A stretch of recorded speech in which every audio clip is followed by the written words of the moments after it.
The NAIA football playoffs are finally here. A lot that we expected, maybe a couple that we may or may not have. Anyway, it doesn't matter. It's an abbreviated show tonight, but we still have a lot to talk about here on college football this week, presented by Midwest Sportsnet. Good evening. I'm Joey McWilliams.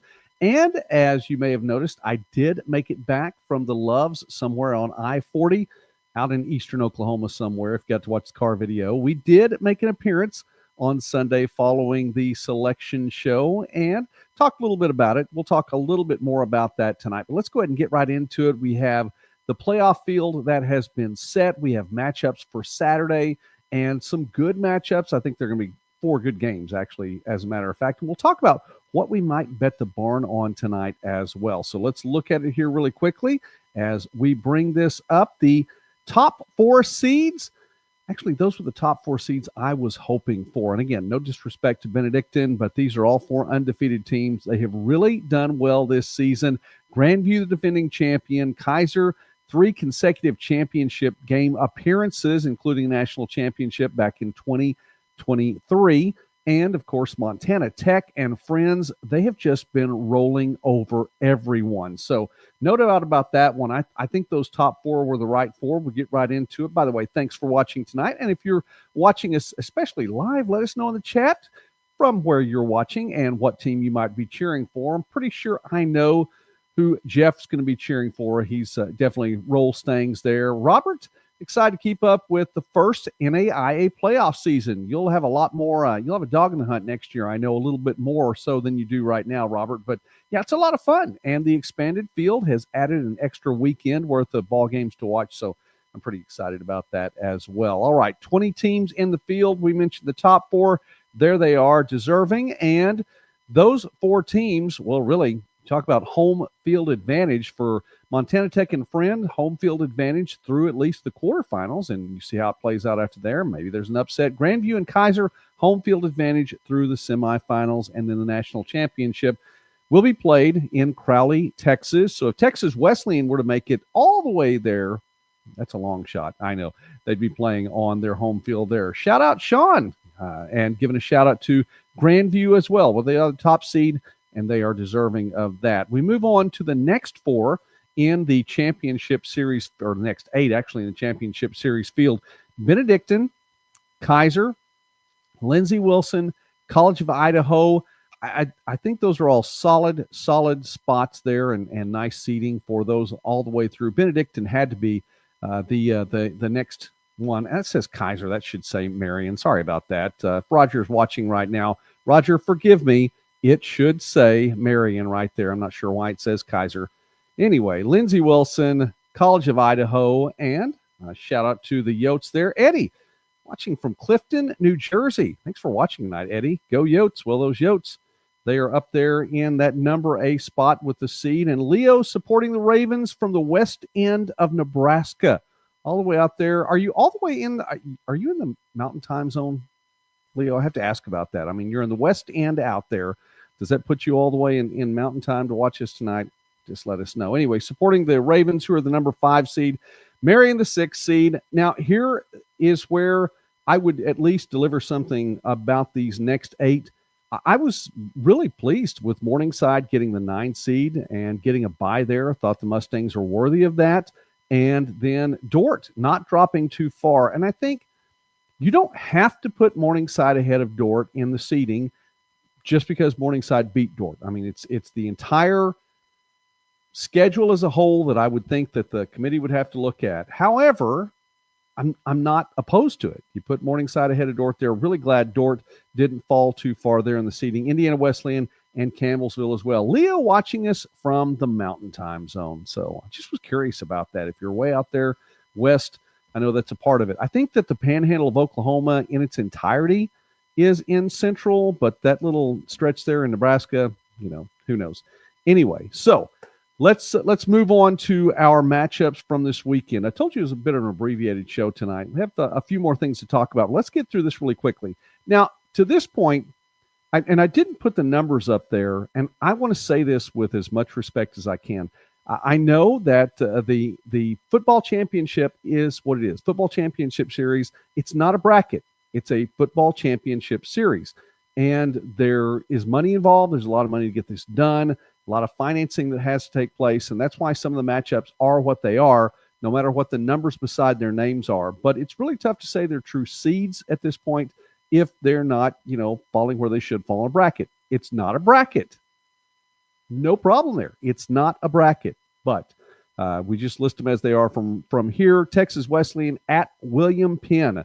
Texas Wesleyan 7-4 taking on William Penn. First meeting between these two programs. And with that in mind, I mean, you look at Texas Wesleyan. Let's just start right there. All right. Texas Wesleyan over the course of this season, 7-4. Second playoff appearance for the Rams. Last year was the first. Lost to Benedictine with a home field opportunity, and the Ravens just came in and took care of business. Ravens make it all the way to the semifinals last year. So, Leo, I'm sure you were pretty pleased with that. I actually got to watch that game, Leo. It was down there in Crowley and got to see Texas Wesleyan's first playoff game. Wasn't quite what they wanted. It was 42-33, the final score against the Ravens last year in that one.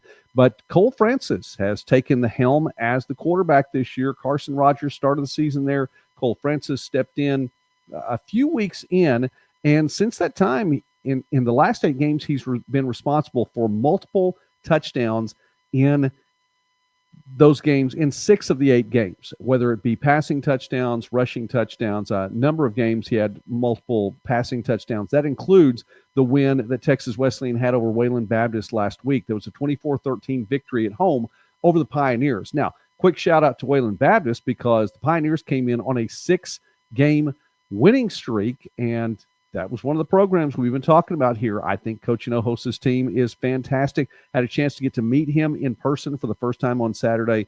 It was a privilege to get to do that.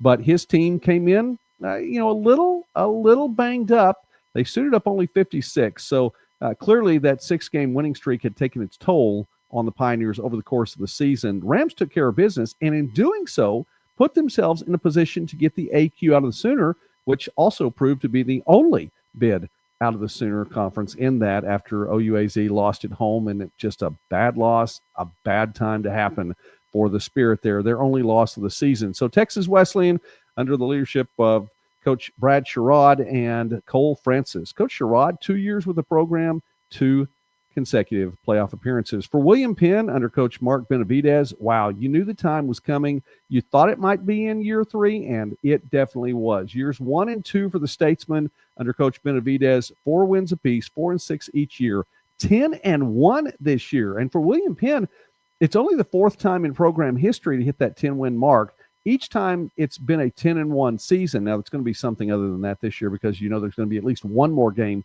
to be played with that in mind.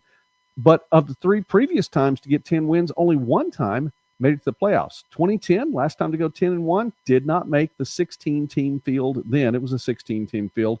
Back in 75 and 72, also 10-1 seasons, and 75 made the playoffs, 72 did not. But they're in the playoffs this year, and Destin Loring has been the man of the hour most of the season. We're going to talk about him a little bit more in the Bet the Barn segment, so stick around for that, definitely.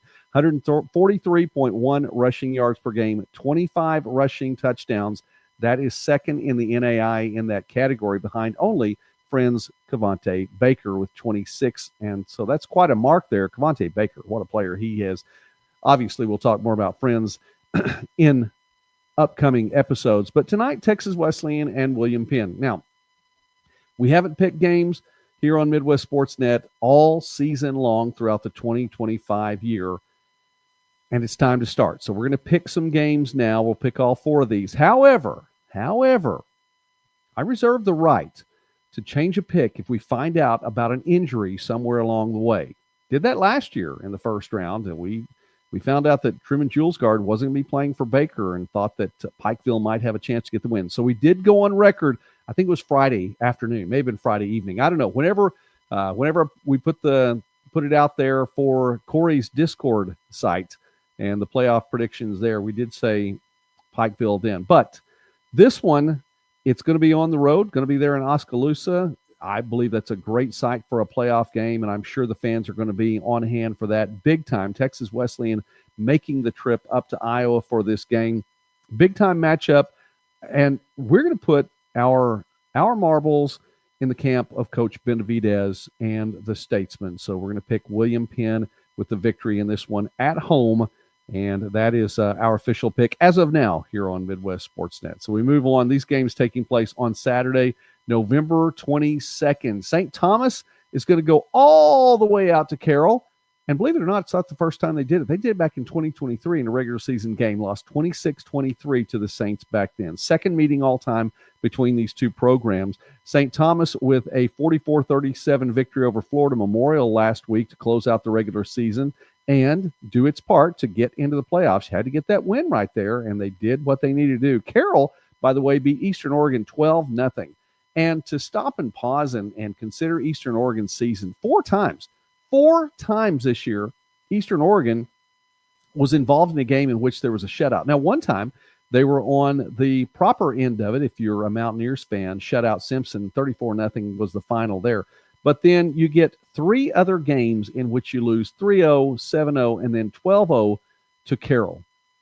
A combined 22 points that you give up in three games, but you just didn't get the wins there in any of them because there were no points scored. So it's something to look at in the offseason, offensive adjustments, whatever needs to be done there. But I felt bad for the Mountaineers there to come up on the short end and giving up so few points and still coming up on the short end in those games. Anyway, Carroll gets the win.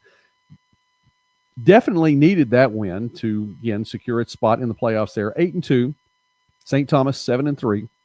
St. Thomas, by the way, recently announced the addition of ice hockey as a part of the athletic program there in Miami Gardens, Florida, part of the greater Miami area there in extreme South Florida.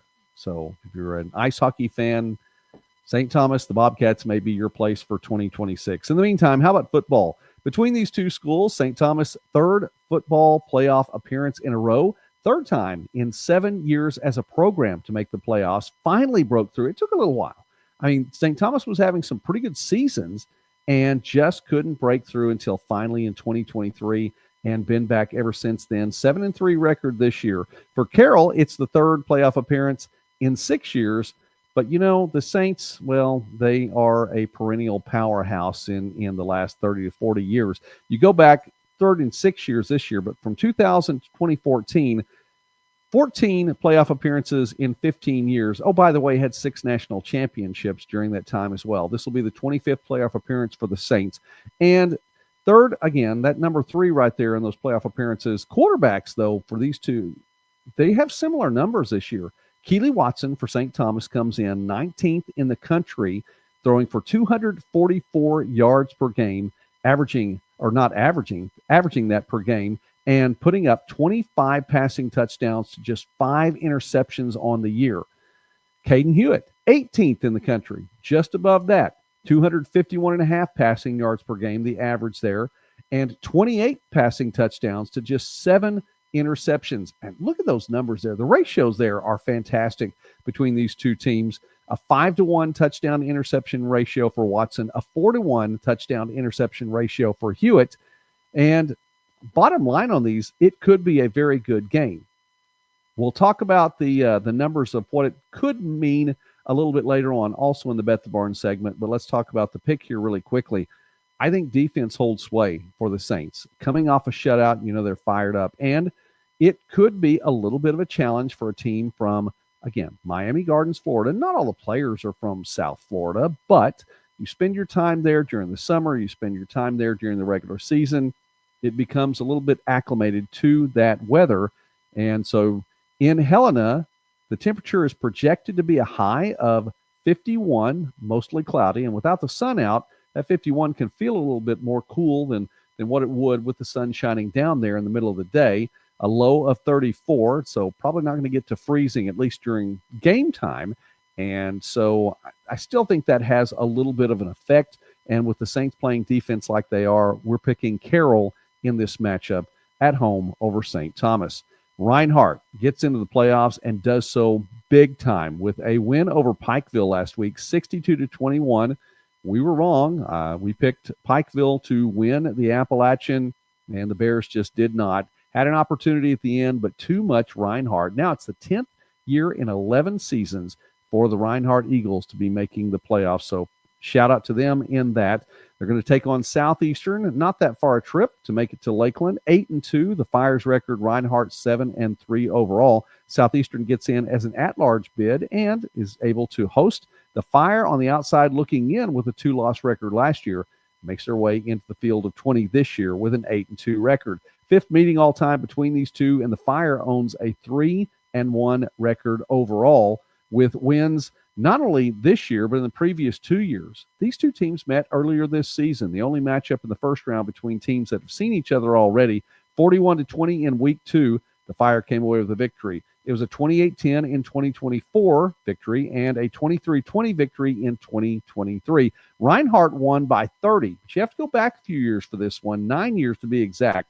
It was 52-22 back in the first round of the 2016 playoffs as Reinhardt got the victory over the Fire back then. Jacques Colbert carrying the ball, 107.7 rushing yards per game. That's 9th in the NAI in that category.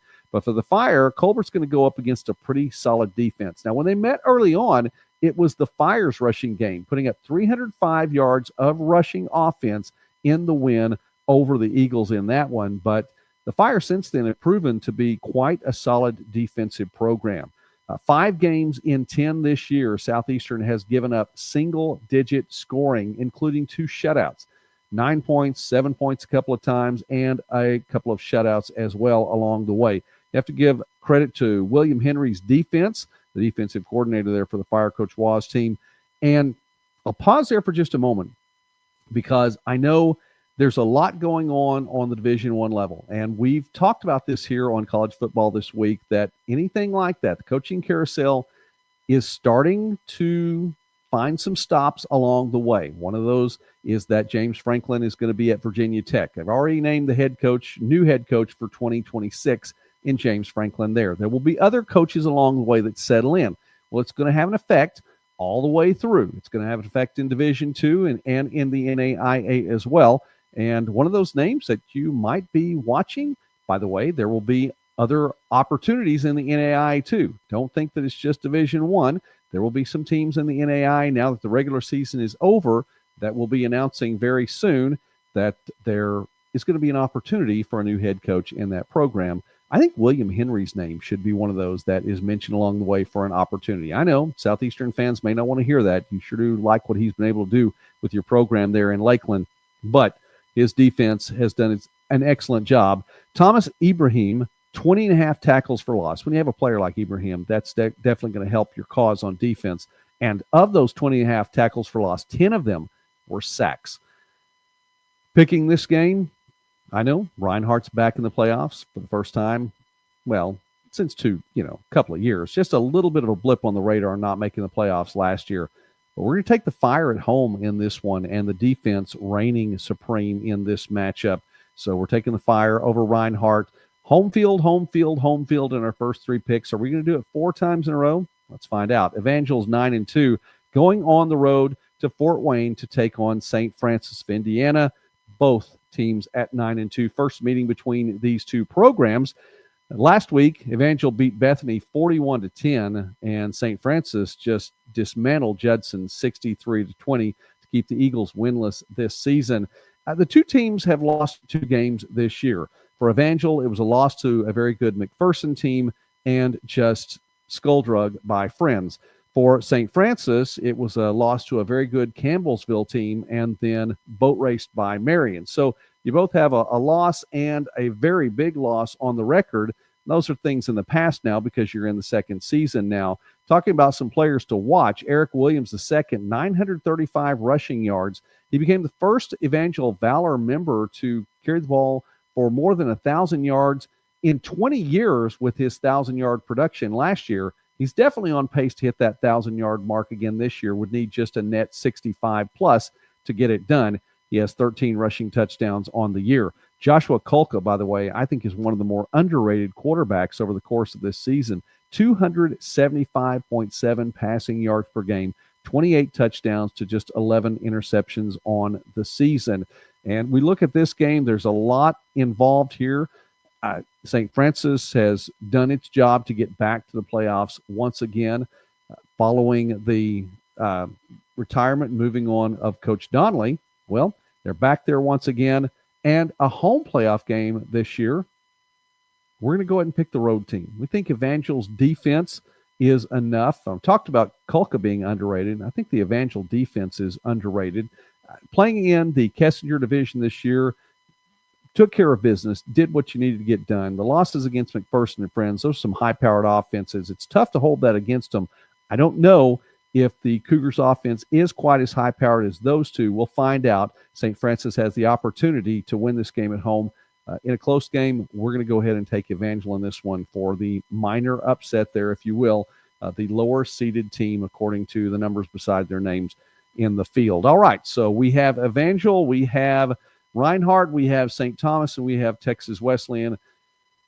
We also do reserve the right to change those between now and Friday, but I think we're going to go with those as well. All right, there was so much to talk about this week, and we did not get the opportunity to do the midweek show last week. We just did a car video on Sunday from a Loves on I-40 in the state of Oklahoma coming back from a women's soccer broadcast in Searcy, Arkansas.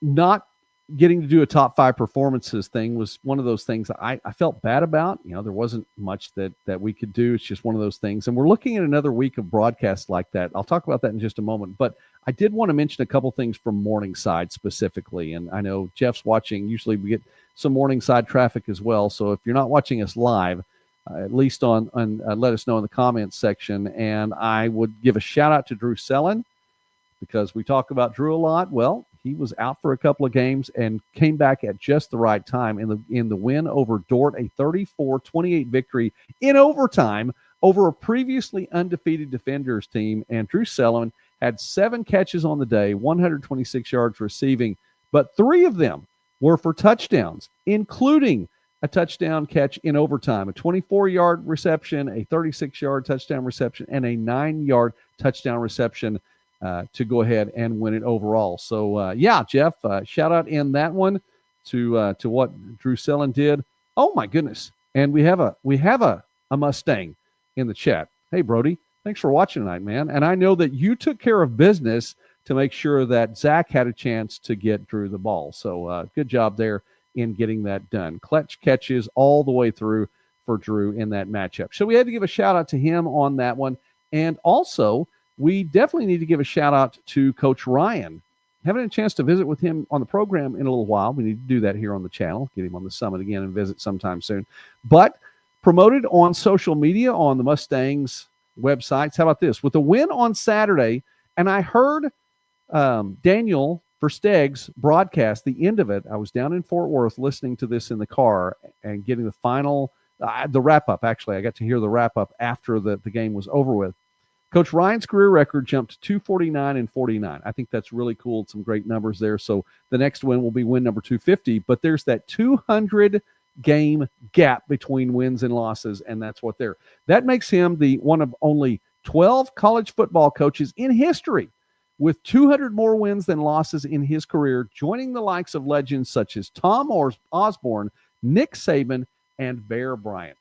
So definitely a shout out to Coach Ryan in that, and his team will be the number 9 seed in the 2025 playoff field. So a good win for Morningside, a tough loss for Dort, especially going all the way to overtime for that.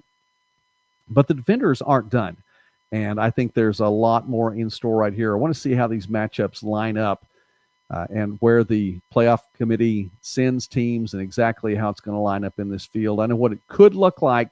I mean, this is one of those things. It could look like a matchup with number 7, Lindsey Wilson. So we'll see again how exactly they put all of them. I want to give a shout out really quickly before we go to the next segment, as I alluded to the fact that we've been gone and not able to do all of the live streams of late because of the broadcast schedule. Can I give a shout out to all the SIDs in the country right now? It is crossover season still, and you have teams. Some of you all have teams that have made it in the playoffs. Some of you all have more than one team that has made it into the playoffs. A number of NAI schools with teams, the program has a football team, a volleyball team, soccer team, more than one soccer team. I mean, how many things going on? Basketball season started. You have women's basketball, men's basketball. You still have you have wrestling starting in some cases, and other winter sports. This is a huge time of year for so many sports information directors out there. And I just want to say here on Midwest Sportsnet, we appreciate you. You all do a fantastic job, and it's just it couldn't be done without you. You're an asset to your athletic department and your university. And in saying that, it was just something that came to mind because for broadcasters, it's crossover season for us as well. This is part of a 9-day stretch of 6 days of broadcasting. Spent a couple of days in Fort Worth with Sooner Athletic Conference volleyball, then a day in Searcy, Arkansas with GAC women's soccer, heading out tomorrow to go to Shawnee, Oklahoma for GAC women's volleyball, and 3 days there, and absolutely love it. I am thrilled, and I want to go on record. I'm so thankful for the opportunities God's given me.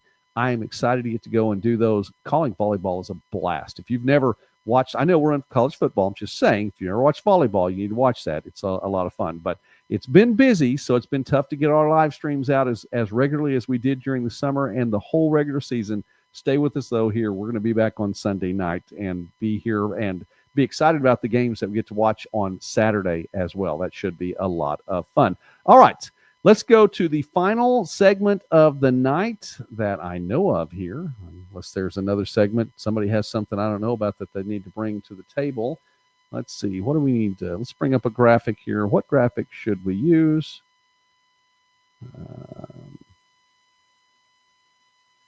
Let's use that one. How about that one? The Bet the Barn segment. A couple of things to bet the barn on tonight. And if you've never bet the barn before, well, let me tell you something. Las Vegas does not do its job in taking care of lines for the NAIA. They should do a better job of that. Since they haven't, we've taken up the slack here on Midwest Sportsnet. In college football this week, we're giving some lines. We don't do lines for which team's going to win and which team's going to lose. We're not giving points on that one, but we do some totals bets and some prop bets, and they are for absolutely this much money. That's right, just pride involved in here. What's the barn involved for? Well, there's a barn out there on our property. It's really a carriage house. No, it's really a barn. Mrs. Midwest Sportsnet calls it a carriage house and says it is, but it's really a barn. And it's a fictitious barn that we're betting. So what would you bet the barn on? Would you bet the barn on some of these lines? Let's talk about a couple of things here really quickly. I alluded to the fact that we would talk about a couple of things later on. So here we are. Destin Loring for William Penn. Man, what a great season he's had. He has carried the ball for 143.1 yards per game over the course of the season, and it has to be a big part of why William Penn is 10-1 coming into the playoffs. What's he going to do on Saturday? Well, it's a home game against Texas Wesleyan. Now, he's averaging that, and for the course of the season, he's had 5 times in which he's carried the ball more than 143.1, 6 times in which he hasn't. Now, you would think, yeah, Joey, well, that's just going to add up. Well, not necessarily. There could be some numbers that would skew it to one direction or the other. 5 times he's done it. Of those 5 times, by the way, 4 times he's carried the ball for 3 rushing touchdowns. Now, that's important, and that's a big number there. Is he going to be able to do that against Texas Wesleyan at home? So our Bet the Barn, first of 2 on the night, is this. Is he going to be able to at least get his average and more? Because of the 5 times that he's carried the ball for more than 143.1, he's also scored 3 touchdowns for his team. I think William Penn needs that. Can the Rams stop him and keep him and shut him down? Rams are used to tough running backs. They've had a few over the course of the years. Ernest Caesar, my goodness. I mean, if you had to run against Ernest Caesar in practice, you know that you're going to be able to defend somebody, or maybe you're not. Maybe Cedar just ran all over them in practice. I don't know. You would think that they'll be ready for this rushing attack for William Penn. So here is your opportunity, and the game is played like this. You let us know in the chat, and if you're watching this, the recorded version, let us know. Loring, over, Loring, under. That's what you put in the chat right there. Let us know. And by the way, Sunday we'll also give our cumulative numbers that you all have put in over the course of the season. So we'll talk about that a little bit more on Sunday tonight. And by the way, we're going to put them up on the screen so we have record of your Bet the Barn segment. So if you want to play with us, some of you still in the chat right now, go ahead and give it a shot. Robert says Destin Loring goes over 143.1. I think the Statesmen are going to make a way for him there. Leo says under 143.1. Well, and it's a solid average. Like I said, 5 times over, 6 times under. And a couple of those over, I mean, they were over 200 as well. And I mean, against some quality opponents. Give an opportunity for one more. If you want to put one more in the live stream tonight, if you're watching in this on the video on demand, let us know as well. All right, I'm putting Loring, and I'm going to go with my pick here. Let's put it up there. It's in the chat right now, so let's put it on the screen. I'm going to say over. I think he gets the over, and I think he gets at least 2 touchdowns in this one. No way around that. I think they feed him the ball. They've been doing it all year long. Sterling Ramsey has done a great job leading this offense. I think he has a big part to play in this, and I think his passing opened up things for the running game there. And I'm going to go ahead and say Destin Loring with the over on that. Let us know if you are watching this again, want to be a part of it. We want to get your pick on record. All right. One more here then, and we'll start to wrap things up as we've just passed the half-hour mark on this Tuesday night. It's a little bit different night for our show. Normally we do it on Thursday. And you know what? Next week we may even have to do it on Wednesday because Thursday's Thanksgiving. We'll play it out. Tell me if you guys want to watch it on a Wednesday or on a Thursday. And then I'll find out from Mrs. Midwest Sportsnet if I can actually do it on a Wednesday or a Thursday. She'll tell me, and I'll probably say yes, ma'am. All right. One more here. Let's talk about a totals bet this time. Totals bet. The last one, a prop totals bet. This one just a totals. St. Thomas travels to Carroll. This one should be, again, a very good game. A 3-point game, 26-23, the last time these two teams met. That was in Helena, and that was in 2023. What's it going to be this time? Well, we talked about the temperature. I've already alluded to where this line's going on this one. The temperature, 51 degrees as a high. So that could affect the St. Thomas offense a bit. I'm not saying it's going to shut it down entirely. These are, 18 to 22 plus year old men out there playing, but it's a different atmosphere. And so it takes its toll. Maybe a little bit also elevation. Don't know what Helen's elevation is. Should check that one as well, but it's likely to be a little different than Miami Gardens, to say the least, which is probably pretty close to 0. So you check those out, and that's going to have a little bit of an effect on that. And if somebody knows Helen's elevation, let me know in the chat there really quickly. I'd love to see that. I think that has something to do with it. So you have temperature, you have elevation, and you have a Carroll Saints team that's playing good defense. Now, we talked about the quarterback matchup here, and those numbers are very, very similar. 5-to-1 TD to interception ratio for Watson, 4-to-1 TD to interception ratio for Loring. I don't think that's a wasp, although down here in Oklahoma, we do get wasps around here during this season. For Hewitt, 4-to-1 TD to interception ratio there for him. So what's it going to be? We're going to put this line on the totals line here. We're putting the line at 42.5. 42.5. So bet the barn here. For those of you who are in the chat and want to be a part of this, what are you going to take? 42.5. Over or under that number. Now, Caden Hewitt could just go smooth off. And honestly, it's one of those things that Keeley Watson could do the same. Carroll at home, used to playing this. Who knows? Could put another 40 points on by themselves. And it doesn't have to be a big number. I mean, if you want to go over on this one, you're saying it could be just simply a 24-21 score. That puts it at 45 right there. So let us know, St. Thomas or Carroll, over or under. Let's go with Carroll. Carroll's there on the end. Carroll's the home team. Carroll, over or under. And we go to the comments section here. And what do we have? Let's go Leo. Leo says over. All right. I mean, 24-21, that gets you over right there. So that's not out of the realm of possibility. Probably very likely score. 27-20, 27-17 gets you over that. Robert is going over. Carroll over on that one. So both of these are over. Our lines this year, and if you go back and look, our lines have been pretty close. There have been a couple that have been outliers, but we've come pretty close on them. But you know what? This one could be entirely wrong. We could be way off the mark on this one. Okay, I'll go ahead and put mine in. Anyone else, feel free to put that in the chat tonight. And I will post it right here. It's in the chat, so let's go ahead and put it online. I'm going to go with under. And Dave is not online to sway me tonight. There's no swaying going on. If you follow us here, that's when your pick has been swayed by Dave. So Dave's not here to sway anybody tonight. I'm going with under.